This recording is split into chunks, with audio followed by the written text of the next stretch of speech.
माँ, बेटे और बहू तीनों ही खाने के टेबल पर बैठकर खाना खा रहे थे। खाते समय लड़का अपनी पत्नी को बोला, सीमा, तुमने आज भी दाल चावल बनाया? खाना बनाने में तो आलस मत किया करो। तुम बस हाउस वाइफ ही तो हो, तुम घर पर ही तो रहती हो। तुम्हें रसोई घर में कुछ अलग अलग खाना बनाना अच्छा नहीं लगता है क्या? क्यों रोज ही एक तरह का खाना बनाती हो? सीमा बोली, आज मैं बनाने वाली थी। मैं आज सूजी की खीर बनाने वाली थी, पर रसोई में सूजी खत्म हो गई। मैंने कल ही ऑर्डर किया था, पर अभी तक आया नहीं। कोई हरकत नहीं, मैं कल बनाऊंगी। रसोई घर में कुकर की सीटी बजती है और खाने के समय सीमा रसोई घर में आती है। रसोई घर से वापस आते वक्त डाइनिंग टेबल पर बैठकर सीमा बोली कि मैंने कुकर में आलू डाले हैं। शाम को मैं आलू के वड़े बनाने वाली हूँ। यह सुनकर उसकी सास को भी खुशी हुई। गोपाल बोला, अच्छा है, तुम दोनों को तुम्हारी पसंद की चीज बनाने में और खाने में बहुत मजा आता है। ऐसे में दरवाजे में बेल बजी। सीमा वापस खाने के टेबल पर से उठी और दरवाजा खोला। डिलीवरी बॉय सूजी लेकर खड़ा था। पार्सल लेकर सीमा वापस खाने के टेबल पर खाना खाने के लिए बैठी। तभी माँ बेटे से बोली कि तूने अगर दरवाजा खोला होता तो फिर क्या होता? बेचारी ठीक से खाना भी अच्छे से खा नहीं सकती। तो बेटा बोला, सॉरी, मैं उठ नहीं सकता, मुझे ऑफिस जाने के लिए देर हो रही है। फिर रूम में चला जाता है। वो सीमा को आवाज देता है, मेरी फाइल मिल नहीं रही है, तुम ढूंढ कर दो सीमा। फिर एक बार खाने के टेबल से उठने वाली थी और उसके तरफ जाने वाली थी, तभी सास ने उसे रोका। छोटा बच्चा नहीं है वो, खाओ तुम खाना।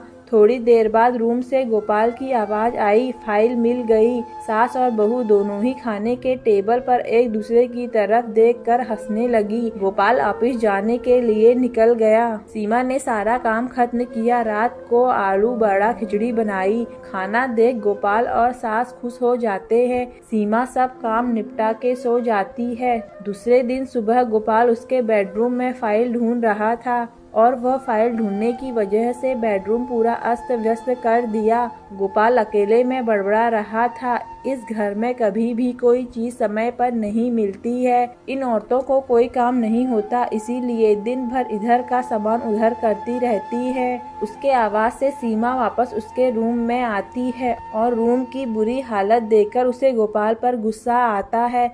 वह गोपाल को पूछती है, आप क्या कर रहे हो? तभी गोपाल बोलता है, मैंने तुम्हें पिछले दिन दी हुई फाइल कहाँ पर है? सीमा तुरंत वह फाइल बाहर निकालती है और गोपाल को दे देती है। सीमा गोपाल को कहती है, इतना सारा सामान बिखरने से पहले मुझे एक बार पूछा तो होता, कितना सामान बिखरा पड़ा है। मैं क्या दिन भर यही काम करती रहूं क्या? उल्टा गोपाल सीमा पर चिल्लाता है और बोलता है कि क्या काम रहता है दिन भर तुम्हें? इतना काम भी तुम नहीं कर सकती क्या? दिन भर सोते ही रहती हो सिर्फ। माँ के कहने पर हाउसवाइफ से शादी करके बहुत बड़ी भूल की मैंने। ऐसा बोलकर गोपाल ऑफिस के लिए निकल गया। पति पत्नी का बोलना माँ के कानों में पड़ता है, जो गोपाल को पता नहीं था। माँ सीमा के पास जाती है, तभी सीमा रो रही होती है। कोई भी गलती नहीं होते हुए भी गोपाल उस पर चिल्लाया, यह उनको पता था। सीमा से वह बहुत प्यार करता है, सीमा भी उसे बहुत प्यार करती है। सास ने सीमा को शांत किया, फिर दोनों ने गोपाल को अच्छा सबक सिखाने के लिए प्लान बनाया। दूसरे दिन सुबह गोपाल नींद से जागा, तभी वह सीमा को चाय के लिए चिल्ला रहा था। तभी माँ नजदीक के सोफे पर बैठी थी। वह बोलती है, सीमा घर पर नहीं है,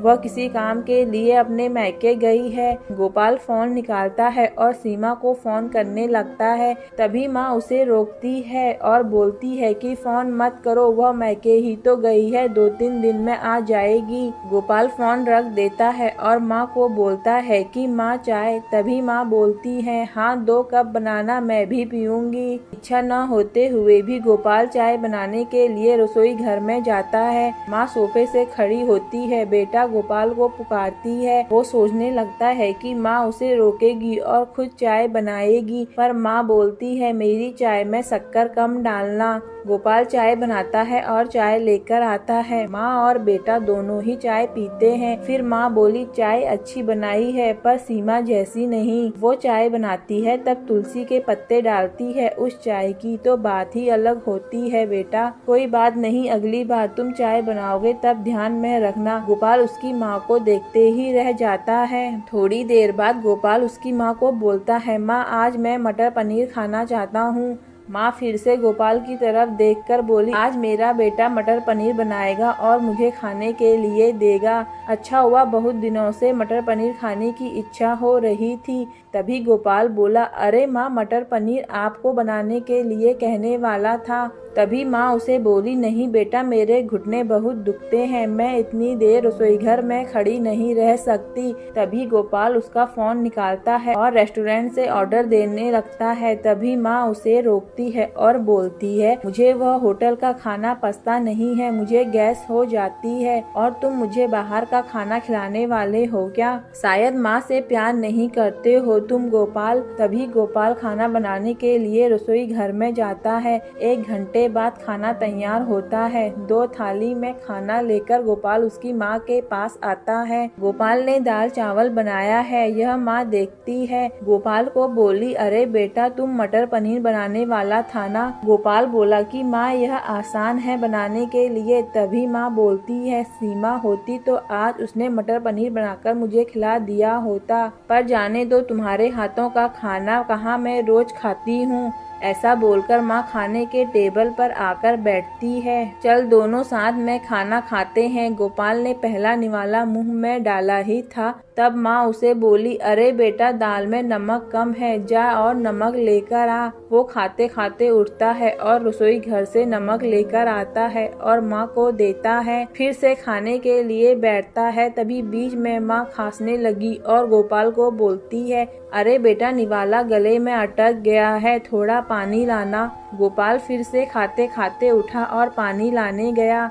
फिर वो पानी माँ को देता है। इस सब में गोपाल के चेहरे पर गुस्सा स्पष्ट रूप से दिख रहा था। गोपाल को अब समझ में आ रहा था कि वह सीमा के साथ जिस प्रकार बर्ताव कर रहा था उसे कितना बुरा लगता होगा। वो यह सब खुशी से करती थी, उसके चेहरे पर कभी भी कोई सिकन नहीं देखी। वह सोचते सोचते खाना खा रहा था। माँ यहीं पर नहीं मानी। खाना होने के बाद माँ गोपाल को बर्तन धोने के लिए कहती है और माँ उसके रूम में आराम करने चली जाती है। माँ उसे परेशान करने का कोई मौका नहीं छोड़ती। वो गोपाल को बुलाकर चद्दर ओढ़ने के लिए कहती है। उसके बाद गोपाल रूम से बाहर जाता है तो माँ उसे रोकती है और एसी का टेम्परेचर कम करने को कहती है। अब इन सभी कामों की वजह से वह चिड़चिड़ करने लगता है, लेकिन कुछ भी नहीं बोल पाता। दूसरे दिन सुबह जल्दी उठ जाता है, उसे ऑफिस जाना होता है, इसीलिए वह जल्दी सब्जी काटता है, पर उसका ध्यान सब्जी की तरफ नहीं होता।